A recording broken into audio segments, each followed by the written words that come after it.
In a world that moves too fast, where noise has become louder than meaning, and attention lasts only a few seconds, the INFJ walks quietly, unseen, yet deeply aware. They are called the old souls, not because they've lived longer, but because they feel deeper.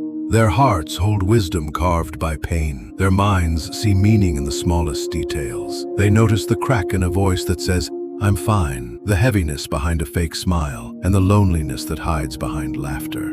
They read emotions like a language, and they absorb energies others can't even sense. But this gift, this deep empathy, is also their greatest curse. Because in a modern world built on filters and performances, the INFJ's truth feels too raw, too real. They crave authenticity in a world addicted to pretending.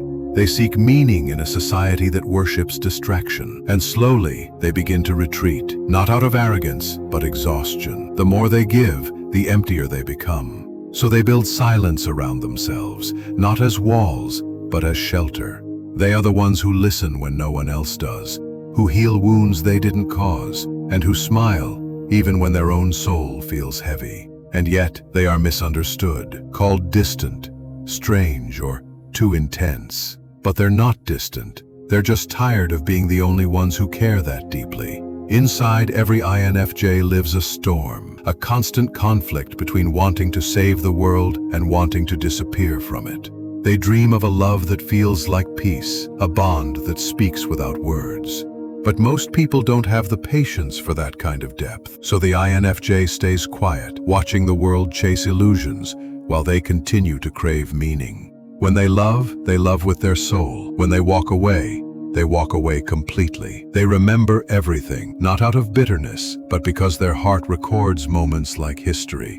They're not cold, they're just done bleeding for those who never noticed their wounds. And yet, even in heartbreak, even in silence, the INFJ never stops believing. They keep hoping that somewhere, someone will see them the way they see others. That one day, they'll find a soul that feels like home. Not temporary, not shallow, just real. Until then, they live in quiet strength. They write, they create, they reflect, and they heal. They keep choosing light, even when surrounded by darkness. Because that's what old souls do. They keep loving, even when love hurts.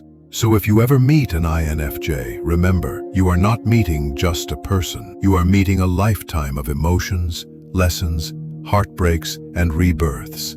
An old soul still trying to survive in a modern world that forgot how to feel. And if these words touched something inside you, if you felt seen, even for a moment, then maybe you have a bit of that old soul in you too. Stay here. This space was made for people who feel deeply in a world that doesn't. Subscribe, not just to a channel, but to a journey, a place where your heart finally feels understood.